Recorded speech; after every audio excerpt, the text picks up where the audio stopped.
Salut à tous les fans de One Punch Man, aujourd'hui on plonge dans un chapitre légendaire, le chapitre 207. C'est un chef-d'œuvre, un concentré d'action, de révélations et de moments totalement surréalistes. Alors ne perdons pas plus de temps, plongeons-nous dans ce chapitre.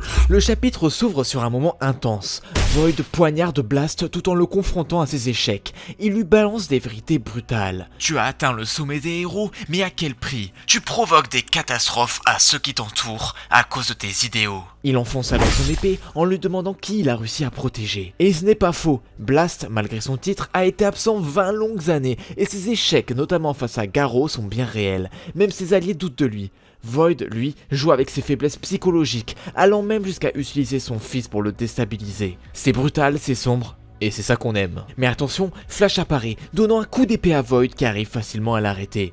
Malgré les avertissements de Blast, Flash lui demande pourquoi il n'a pas utilisé le point faible, c'est-à-dire son fils dès le début. Mais il se fait littéralement trancher en deux. Mais Sonic intervient sans effet puisque Void s'envole dans une dimension et utilise sa lame dimensionnelle. Une technique qu'ils ne peuvent pas esquiver, l'entaille dimensionnelle. C'est donc la fin pour nos trois héros. Cependant, l'attaque s'arrête net, et nous apercevons la main de nul autre que Saitama. On assiste alors à une performance exceptionnelle de notre chauve capé qui arrête l'ultime attaque de Void avec ses doigts et se demande même quel est ce truc. Void ne comprend pas puisque rien ne peut arrêter sa lame qui découpe l'espace en lui-même. Bah ouais, je peux comprendre, comment une attaque qui découpe l'espace peut être arrêtée. Surtout avec deux, oui j'ai bien dit deux doigts. Void fait alors une deuxième tentative que Saitama arrête avec son autre main.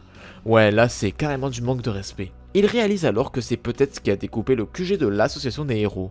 Saitama tire alors la lame dimensionnelle vers la Terre, ce qui fait échouer Empty Void sur Terre, créant un cratère. Bien évidemment, personne n'est choqué sachant qu'il a déjà réussi à repousser l'attaque de Garou avec un coup de pied dans le chapitre 167. Saitama remarque alors que ce sont des armes de ninja. Soudain, Empty Void sort de son cratère. Sonic et Flash tentent de l'arrêter, mais Void va utiliser son jutsu. Mais Blast, qui a été nul jusqu'à présent, nous fait un coup de génie, son dernier atout, son attaque ultime. Il active un portail avec son poing pour toucher l'autre poing qu'il avait perdu, les cognant tous les deux lui permettant d'activer la téléportation.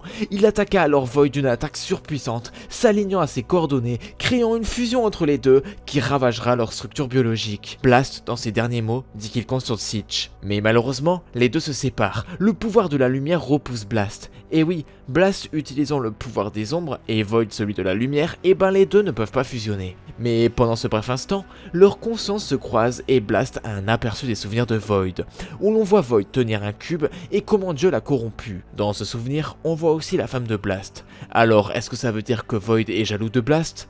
Non, je pense pas. Je pense que le plus probable est que la femme de Blast soit également la sœur de Void au vu de leur ressemblance. On comprendrait alors pourquoi Void disait que Blast créait le chaos à ceux qui l'entouraient, lui qui était autrefois son meilleur ami. Et c'est ce qu'on apprendra donc dans le chapitre suivant. Et voilà, c'est tout pour cette vidéo, j'espère que ça vous a plu, c'était Scarco, je vous dis à la prochaine, bye bye.